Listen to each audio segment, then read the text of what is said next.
안녕하십니까. 기획재정부 예산실장으로 있는 김동현입니다. 저는 정부 예산을 편성하고 관리하는 실무 책임을 맡고 있습니다. 오늘 여러분들께 내년도 나라 살림에 대해서 말씀드리고자 합니다. 내년도 예산 규모는 326조 원 수준입니다. 금년보다 5.5% 증가한 수준입니다. 내년도 예산에서 가장 중점을 둔 부분은 바로 복지입니다. 금년 대비해서 6.4% 증가를 해서 92조 원 수준으로 편성을 했습니다. 이 숫자는 전체 예산에서 약 3분의 1에 해당하는 그런 숫자가 되겠습니다. 이것은 그동안 정부가 꾸준히 복지 지출을 늘렸기 때문입니다.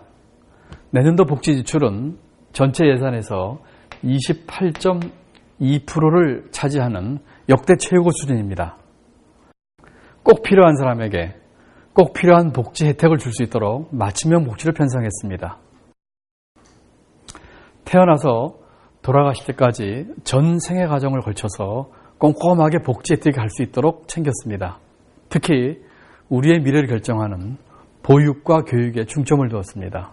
내년에는 어린이들의 예방접종비를 정부에서 지원합니다. 또한 만 5세에 대해서 무상으로 교육과 보육을 받을 수 있도록 지원합니다. 또한 대학생들의 등록금 부담 경감에도 역점을 두었습니다. 내년 예산에서는 1조 5천억을 지원해서 중산층까지 대학생들에게 등록금 부담을 22% 경감토록 했습니다. 뿐만 아니라 수혜 대상별로 보면은 저소득층, 장애인, 다문화 가족 등 어려운 분들에게 꼭 필요한 복지를 제공하도록 하겠습니다. 저소득층의 경우에 내년도에 최초로 무료 건강검진을 실시하겠습니다. 기초생활보호 대상자의 경우에 6만 1,000명을 추가로 지원하도록 하겠습니다. 장애 아동을 집에서 키우는 경우에 금년까지는 36개월까지 지원했습니다만 내년도에는 취약 전인 84개월까지 지원하도록 하겠습니다.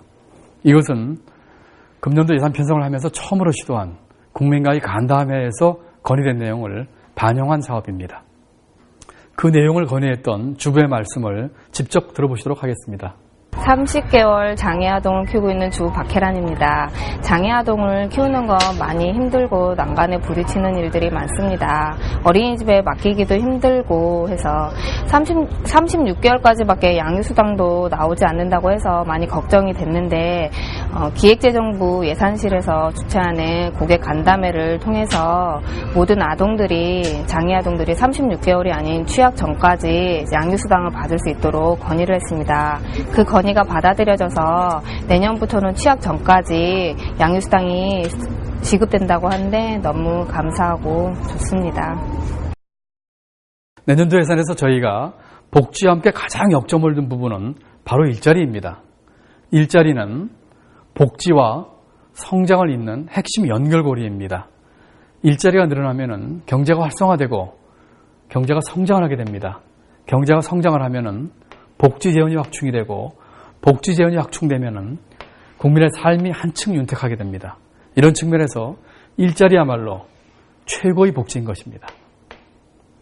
정부는 내년도에 56만 개의 일자리를 직접 창출할 계획이 있습니다.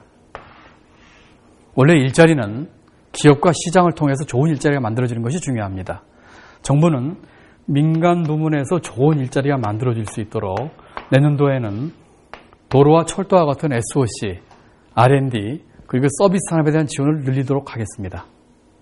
특히 일자리의 블루오션이라고 할 수 있는 4대 부문에서 많은 일자리가 창출되도록 적극 지원하겠습니다. 4대 일자리 부문은 청년 창업, 고졸자 취업 지원, 문화관광 글로벌 일자리, 그리고 사회 서비스 일자리입니다. 이 중에서도 가장 역점을 둔 부분이 청년 창업입니다. 청년 전용 창업 자금을 2천억 만드는 등 전체적으로 5천억 정도의 창업 자금을 만들 계획입니다. 동시에 전문 컨설팅도 같이 제공하겠습니다. 또한 수요자가 자기에게 맞는 지원 프로그램을 선택할 수 있도록 지원 시스템을 내년도에 전면 개편하겠습니다. 고졸자들의 취업을 지원하기 위해서는 재학 중인 학생에서부터 취업 후에 이르기까지 단계별로 맞춤형으로 정부에서 지원하도록 하겠습니다. 우리 한류가 아시아를 넘어서 유럽까지 가고 있습니다. 우리 젊은이들의 창의성과 다양성, 역동성을 살려주기 위해서 문화관광 글로벌 일자리를 대폭 늘리도록 하겠습니다. 이와 같은 일자리 창출과 더불어서 정부는 내년도에 일하는 여건의 조성에도 많은 중점을 두었습니다. 가장 대표적인 것이 사회보험료 지원입니다. 정부는 저임금 근로자 122만 명을 대상으로 해서 국민연금과 고용보험료 일부를 내년에 사상 최초로 지원을 합니다.